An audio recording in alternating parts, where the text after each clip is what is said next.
Paul Nelson received his PhD in philosophy from the University of Chicago, where he specialized in the philosophy of biology and evolutionary theory.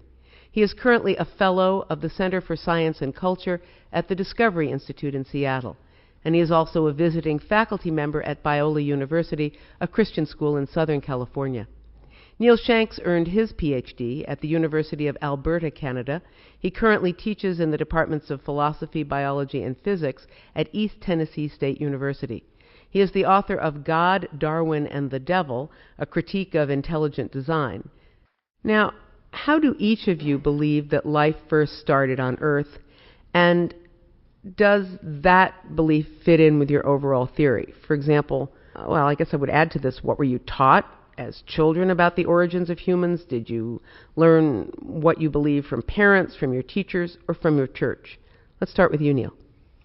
I think that the key to understanding the origins of life lies in organic chemistry and the vast amount of data that has accumulated in recent years on self-organizing chemical processes. So I opt for a purely naturalistic explanation of the origins of life, and I place my faith in organic chemists to reveal the precise details as years of research go by.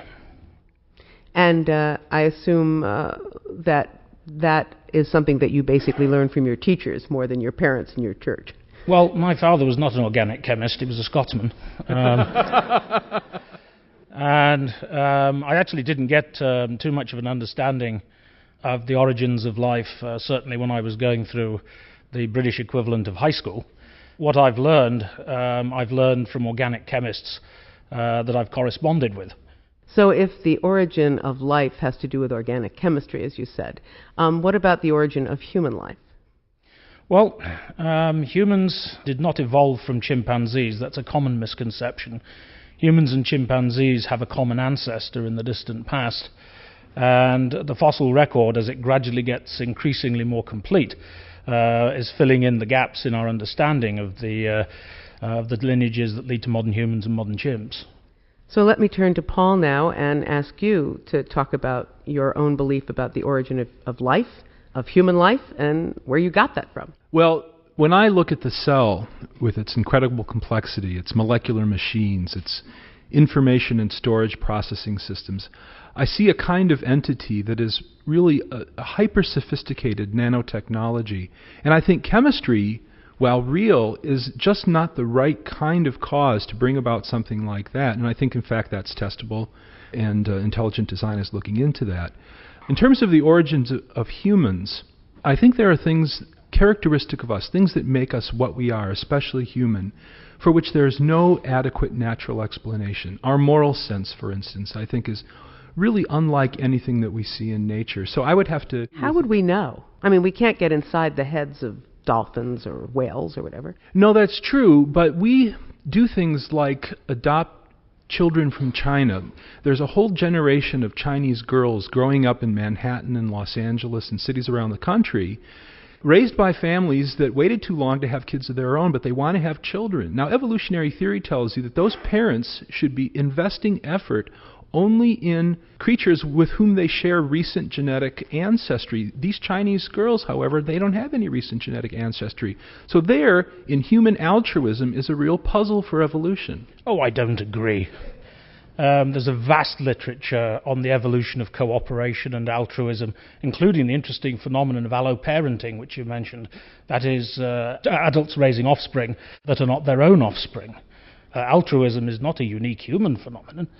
My goodness, you see it in bees, you see it in elephants, you see it in wolves. It's not unique to humans at all. And in fact, our moral sense is probably more of a refinement of our animal heritage than it is something unique that requires a non-physical explanation, possibly lurking in the supernatural. I'm Margot Adler. Welcome back to NPR's Justice Talking. Let me take up the question that we got from one listener. This is Colin Purrington of Swarthmore, Pennsylvania. Sent us this question on the internet, and you can all send us questions to be used in future shows by visiting us at justicetalking.org. He writes, I wish you could rename the show Intelligent Design Creationism, Even the authors of intelligent design admit that the whole renaming of creationism was simply to fool the media and the public. Paul, how do you respond? Well, I disagree with that. Creationism, ordinarily understood, takes its lead from a sacred text. It's important for that project to reconcile that sacred text with scientific observation. The Bible. Right. Not necessarily, though. There are Islamic creationists who have a different concern. Intelligent design is a much broader program, and in fact, I would say that the diversity of views in intelligent design cannot adequately be described as creationism. So I don't see that that's a legitimate criticism. Neil, did you want to respond before we go into it? Yeah, I think so. It's certainly true that the intelligent design movement is not the same as scientific creationism. It does, however, have a religious motivation, whereas the old creation scientists took their inspiration from the books of Genesis. Bill Dembski, who is one of the leading intelligent design theorists, in fact, is arguably their chief theoretician, is on the record as saying that intelligent design theory is simply the logos theology of John's Gospel recast in the idiom of information theory. It is a religious theory. It does have a religious motivation. There's nothing wrong with that. The only question is whether it should be taught in school. Neil Shanks of East Tennessee State University and Paul Nelson of the Discovery Institute. Let's go into the audience now and take a question. I'm Henry Whitney from Lansdale, Pennsylvania. I'd like to ask both of you, if you lose the political battle that will determine which of your ideas is taught in the public schools, and the other guy's ideas get in there, they get a lock on it, there's no way you can change it, would you recommend that parents who agree with you work to keep their tax money and start private schools where the truth is taught, or would you continue to support the government schools where the other guy's fairy tales get taught? Whoa, now who's this for? Both of them. Okay, let's start with Well, all I can tell you is that this debate won't be settled by me, it won't be settled by Paul, it'll be settled by people in black robes, like the first Bush election was. And I'm afraid that we shall probably simply have to live with the consequences of their decision, whichever way it goes. Paul Nelson. Well, look, I myself, from the age of 6 in first grade, was taught evolutionary theory. That's what most biologists accept. If you're going to be educated in our culture, you need to know that theory. You need to understand it. And I really mean it when I say that I want more taught about evolution. The path to being an intelligent design theorist passes through a thorough education in evolutionary theory. It's precisely the shortcomings and failures of evolution over the past century and a half that I want students to come to understand. I do not favor, at this moment, the teaching of intelligent design in public schools. It's not a mature theory. At best, it's an embryo. So what do you think should be taught? Well, let me give you an example of just how complex this problem is. I'll ask Neil, do you think that Darwin's Origin of Species should be something that students can read in a high school biology class? Oddly enough, I don't. And the reason I don't is that it's a book that requires an appropriate historical context to be provided for it, and that isn't going to be done in the high school classroom. How about your own book on this topic? Is that suitable for use in a high school classroom? No, you see, I think this debate doesn't belong in the high school. I think this debate is a debate that belongs in university classrooms, where you have students who have gained a degree of intellectual maturity to understand the issues and have the background knowledge and historical context. I mean, people have said to me, we should teach the controversy. The fact of the matter is that most high schools in this country, apparently unlike the one you went to, either don't teach evolutionary biology or make such of a mess of it that people like me who do in college have to then dig our way out of a huge pit. Well, I'm trying to find a book that would be acceptable to you. How about Stephen Gould's The Panda's Thumb? Well, again, I don't think that's appropriate either, because a proper understanding of evolutionary biology is of necessity going to have to begin with some genetic knowledge. I have to say that I think you're selling short high school students. I think high school students are able to appreciate and read many of these books, particularly by the time they're 16 or 17. I should just ask you very, very quickly, what were you trying to get at when you asked him about all these books about high school? All right.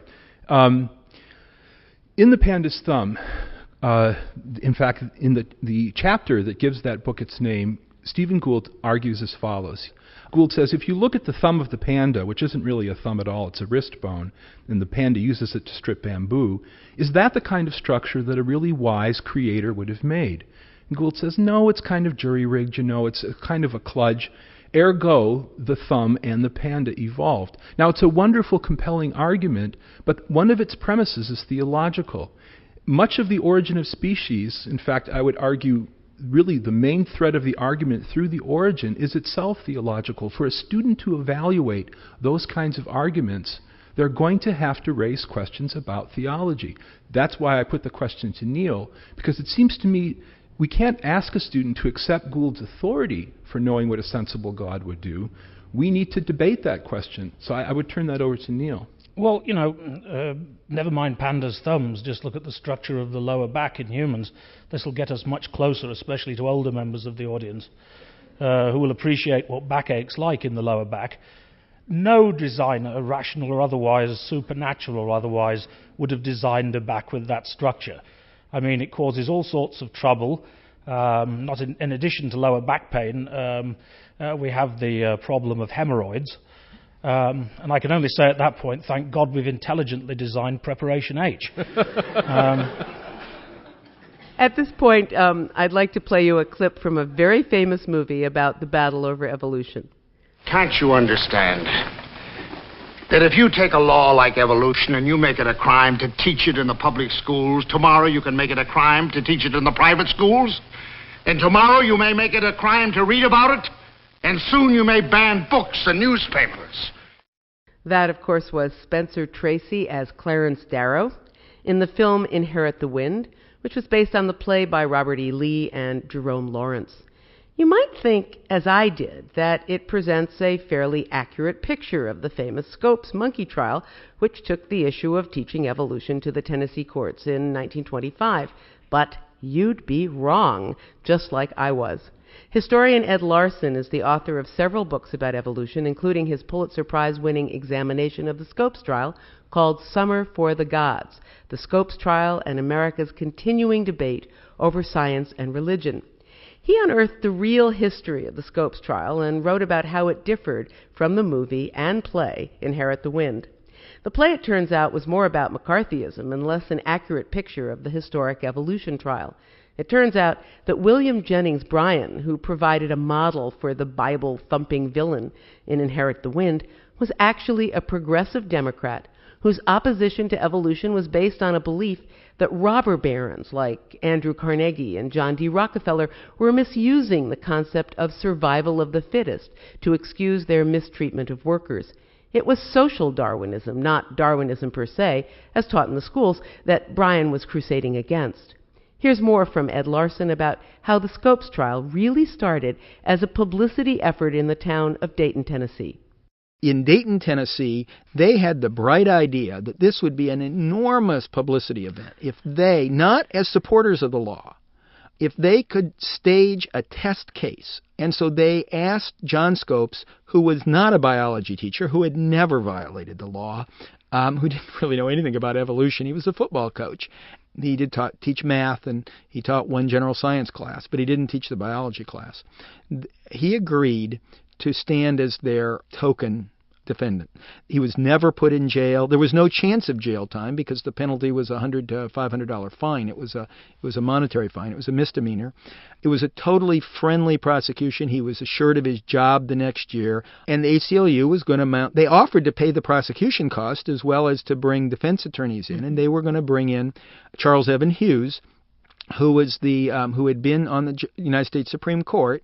When they saw that this setup was being designed, the Moody Bible Institute and the World's Christian Fundamentalist Association asked William Jennings Bryan, who hadn't practiced law in 30 years, to go in and join the prosecution as a volunteer prosecutor to make sure that these guys didn't just roll over dead, that they played it serious. Well, when William Jennings Bryan signed on for the prosecution, his old nemesis, the most famous agnostic in America, the person who'd go around the country speaking against Christianity and against religious influences, but was also the most famous trial lawyer in America, Clarence Darrow, volunteered for the defense. And perhaps because of Inherit the Wind, the Scopes monkey trial has remained one of the most famous trials in the United States. Larson says that America remains just as divided over evolution today, and he doesn't believe there's much room for compromise by either side. We're literally, on this issue, it's two parallel universes that exist in the same physical space, but rarely, if ever, talk to each other. You go to any science institution, you go to the universities, you go to that part of America, and these people are doing all of their work. I serve on panels for the Human Genome Project and for funding by the National Institutes of Health, and this is our tax money going out under the Bush administration. Record increases every year, and it's all going to science being done in an evolutionary framework. So you have that going on at one time. Then you've got another parallel universe that exists in the evangelical Christian churches, in the Pentecostal churches, that will often go to their own Bible schools to college, will often go to their own Christian schools for high school. Now, rarely do these two worlds collide, but the one place where they do collide, they will collide in public school biology classrooms. Paul and Neil, is he right? Is that why public schools have become the battleground over evolution? Paul? Well, I actually think that while this issue is very heated in American history, and I think that was a wonderful clip from Dr. Larson, I actually think in human history it goes well back into antiquity. You can find someone arguing like Plato from a sort of view kind of like mine, and Democritus, another Greek philosopher, arguing for a view very like Niall's. So I think these questions of our origin, our character, our nature, our destiny are actually broader and deeper just than our particular American context. I'm unhappy about the way that this debate has played out in the United States. I would love to see more interactions. I would love to see more events like this where there can be a dialogue over the question. Neil? Well, I agree that these issues do have an enormous antiquity. And when I teach my evolution class at East Tennessee State University, we go back and we talk about Aristotle, William Paley, who was in many ways the originator of intelligent design theory, to set us up for a discussion of Darwin and the later developments. But I agree with you that they're absolutely ancient questions. Neil Shanks of East Tennessee State University and Paul Nelson of the Discovery Institute. If you're just joining us, I'm Margot Adler, and this is NPR's Justice Talking. Is there a way to reconcile religious and scientific views of evolution? What do people of different faiths believe about how humans were created? Share your knowledge and tell us your opinions at justicetalking.org. There you can listen to our previous shows. You can get free tickets for an upcoming taping here at the National Constitution Center. Once again, that's justicetalking.org. Let's take some more questions from our audience here on Justice Talking. My name's Evie, and I'm from Philadelphia. And I had a question. Do either of you believe in God, the God of the Bible? Do you believe he created the earth and everything in it, or something else? And do you think it is important for students, our future, be taught the truth that only comes from the Bible? Well, Paul, you want to start? Well, I'm a Christian. I believe in the Bible. I believe God created everything, the universe and everything that's in it. But I think it's important to be well educated in this culture that you know what scientists believe as well and what they think there's good evidence for. Because if you're going to disagree with them, if you're going to challenge them, you really need to understand their theory and how it works. Neil, any thoughts? When I teach evolution, I really don't care whether my students leave the class saying, I now believe in evolution, that there's been some mystical conversion. All I care about is that they understand evolution and can demonstrate their understanding. If they want to say at the end of the class, having demonstrated their understanding and gaining an A, I think it's a load of bunkum. This is a free country. They're entitled to do so. I'll be hurt, but I don't suppose that matters in the long run. It's understanding science that matters. Everybody acknowledges the importance of religion in this country. It's a free country. You have a right to your religious views, and I have a right to mine. I turn out to be an atheist, for the same reason that I'm an a-Santa Clausist. I'm not satisfied that there's any convincing evidence for the deity or for old St. Nick. I'm sorry, that'll shock some of you, but it takes all sorts. Well, let me put into this part of a question that a listener, Mike Drelin, wrote to us. He said, and this is really for Niall, if the source of intelligence behind human origins was known to be little green men seeding the earth, would that permit us to take seriously intelligence design?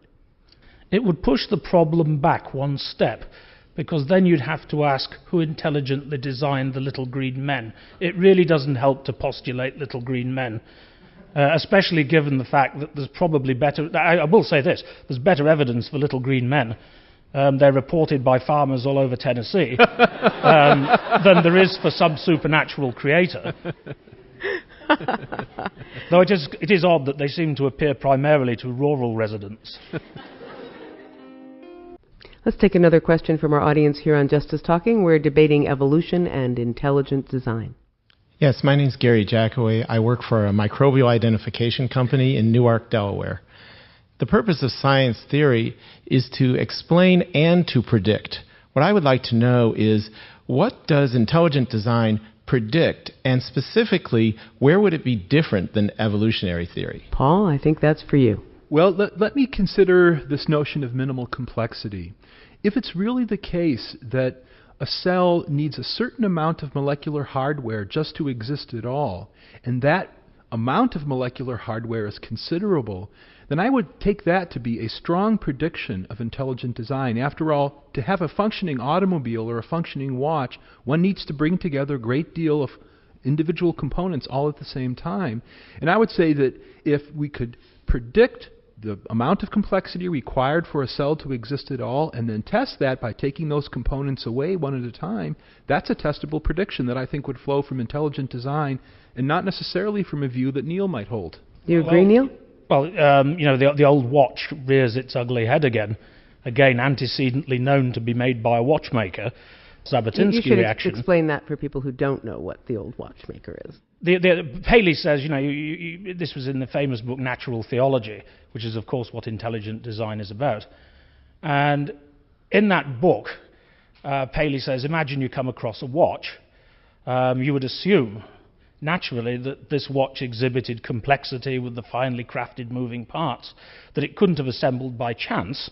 It must have been made by a watchmaker. He then says, let's look at the eye.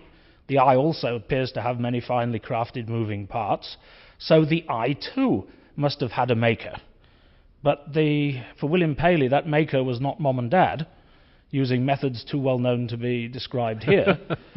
The maker was, in fact, a supernatural being. And the only point I'd make in reply to that argument is that I study oscillating chemical reactions. What I do is I just toss the chemicals in a beaker. They self-organize and oscillate. And in fact, my bucket of reagents can be used to tell the time. It's a self-assembling watch. It doesn't require a maker to put all the pieces in and arrange them in a finely crafted manner. If I can do it, it can't be intelligently designed. The National Center for Science Education has run an offbeat PR campaign lampooning the claim that there is a significant disagreement among scientists about evolution. As a kind of experiment, they only surveyed scientists named Steve. Turns out all the Steves believed in natural selection and the Darwinian model of evolution. They even formed a chorus to sing about it. We're scientific Steves, the skeptics and the Eve. No Bible tracts, just concrete facts, we know, don't just believe. The Bible's built naive, face letters to deceive. We cross our heart and quote Descartes, we're scientific Steves. We have evolved, we were created. We have evolved, we have evolved. Are there any scientists named Steve or Stephanie or anything else in the audience with a question for our guests here at the National Constitution Center? My name is Mark Reenstra, and as a matter of fact, my middle name is Stephen. And I'm trained as a chemical engineer. There has been a recent controversy involving Cobb County over a sticker in a textbook. We should just say first that it's Cobb County, Georgia. And I wonder how many people here actually know what was on that sticker. It was really just 3 short sentences. Here's what the 3 sentences are. This textbook contains material on evolution. Evolution is a theory, not a fact, regarding the origin of living things. This material should be approached with an open mind, studied carefully, and critically considered. Now, my question is for Dr. Shanks. You have said that you don't really care if your students come away believing in evolution as long as they are taught it. No, not exactly. I said as long as they understand it, which is a subtle difference. Okay, that's fine. If that is so, then what is wrong with, as the sticker says, critically considering the topic, and do you in fact present the problems with evolution theory as well as the supporting evidence? Well, I think the first thing about the sticker that's obnoxious is this distinction between theories and facts.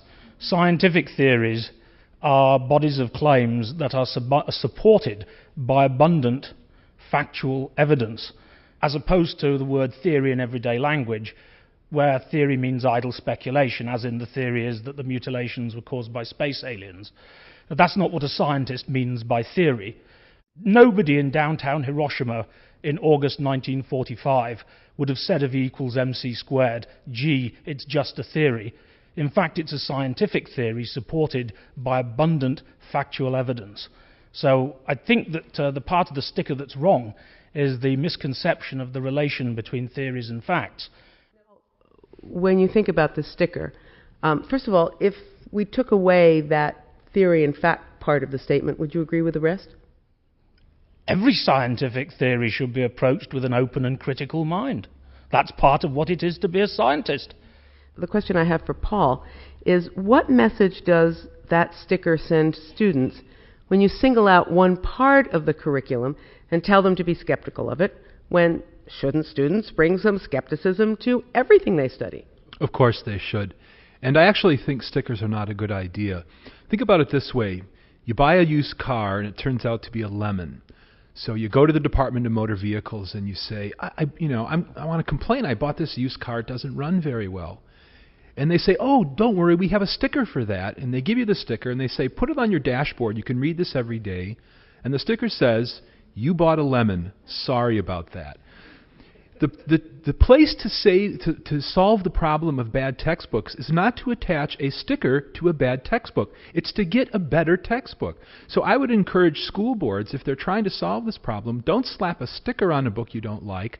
Find a better book. Jack Krebs is a high school math teacher in Oskaloosa, Kansas. He's been active in fighting any change in the Kansas high school curriculum to include discussion of intelligent design. Their ideas have not succeeded in the marketplace of ideas as science. Their ideas are philosophical and religious and cultural. They deserve a hearing. But what they're doing by going straight to the Board of Education is they're asking to sort of jump to the head of the line.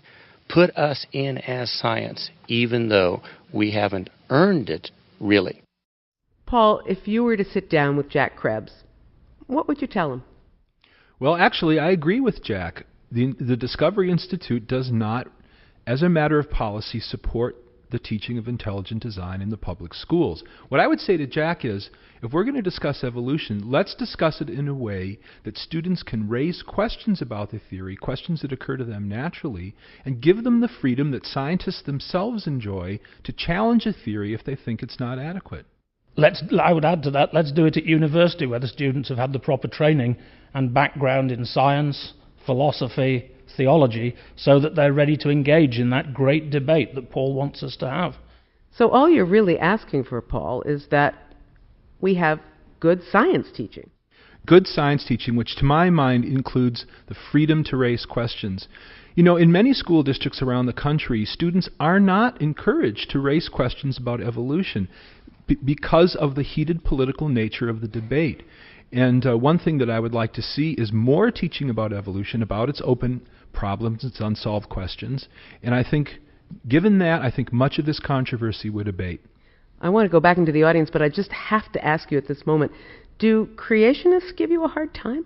Oh, sure. I actually wrote a chapter in a book on creationism that was widely panned by the creationist community. I myself am a member of two communities, the intelligent design community and theologically as a member of the so-called young earth creation community. And it's a lively discussion, but I do get some grief from other creationists.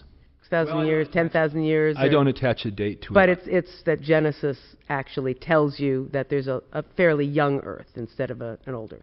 Right. So you both believe, you're both a member of that movement, and you believe that the Earth scientifically is 4.5 billion years old. That's right. Wow. Well, actually, I might add to that Bishop Ussher worked out all the begats back in the 17th century and concluded that the day of creation was the 22nd of October, 4004 BC at 12 noon. A remarkable deduction from the scriptural facts. Margot, can I add? But I think it's a theory. Excuse me. Okay. What I need to clarify is my views that I hold theologically are not views that I advocate in scientific settings, but all of us have lots of views that we have a hard time reconciling. It would be a terrible thing to say to someone, every puzzle that you have, every personal open question you've got to solve. It's much more interesting to live with tensions and uncertainties in one's views. So it's like, who said, do I contradict myself? Of course I do, because I contain multitudes? Whitman. Walt Whitman. Let's go on to the audience and take another question. My name is Robert Lycan from Philadelphia. We hear a lot today from evolutionists how science cannot be religious and religion cannot be scientific. The two just don't mix. And I would like to go back to your example of the beaker in which you dumped chemicals into that beaker and they reacted in a predictable pattern. And you said, see there, God is not involved. It's just the chemicals following a particular pattern. And I would like to ask you, did you perform a scientific test to prove that God did not cause that reaction to occur, or did you accept that by faith and then contradict the science principles that you claim? No, I actually looked at the chemical mechanism and checked the chemical laws. They seem to be quite adequate for the reaction in question. I know of no way to perform an experiment that would reveal the deity, and I bet Paul doesn't either. May I ask Neil a question? Sure. Neil, when I was reading your book, you said that you are open to the possibility of intelligent design, that you would consider it a live scientific possibility were the evidence there. And the question that naturally occurred to me is, what would be adequate evidence for you? I'll be frank with you, I don't know. But when somebody says to me Bigfoot exists, the burden of proof is on their shoulders, not mine. But I'm open to seeing the beast. And I do not exclude the possibility, I can't, that perhaps someday I'll get a slap on the back of the head and I'll be forced to revise my views, because as a scientist, I recognize that all theories in science are revisable and changeable in the light of new evidence. Nothing is fixed in science. Now, that's very different from religious faith. Neil Shanks of East Tennessee State University. Let's go on to another question from our audience here on Justice Talking. Hello, my name is Timothy Yoder. I'm from Langhorne, Pennsylvania. And my question is this. It's a public policy question, since that's what we're debating tonight. Since Darwinism presumes an atheism, which, as I recall, is a religious point of view after all, doesn't the exclusive teaching of this worldview represent an unfair establishment of this point of view in religion? Isn't that a kind of censorship in our public discourse? I disagree with you. Darwinism does not presume atheism. I told you about the late Pope earlier, and also mentioned the Archbishop of Canterbury and numerous religious denominations in this country who have their religion and they have their science. Darwinism does not imply atheism. Now, it's certainly true that there are people like me and Richard Dawkins who happen to be Darwinists, and we're also atheists, but I could probably go through Tennessee universities, and I could find you far more people on the biological science faculty in those universities who are both deeply religious and sincerely religious, and they also accept their scientific theory. It's not about the establishment of an atheistic religion. Some people might want to see it that way, but I would say that was factually false. That brings up something else that I'd like to ask you. We talked a while back about the views of the late Pope John Paul II and how he favored evolution. And one of the things that I've read about, I don't know if it's true about Catholic doctrine, is that it basically says that the body can evolve, but the soul was created by God. And that seems to be a view that would completely reconcile evolution and religion. I'd like to put the question to Niall. Does he find that a reasonable point of view, namely that the physical body is subject to natural selection, but that what makes someone characteristically human can only be installed or instilled by an act of divine creation? You see, I guess that I'm not on board with this one. Now, you're asking me personally. Well, that the Pope is entitled to his view. God bless him. I think it's more a question of, would that be something that could be discussed, let's say, in a public high school biology classroom?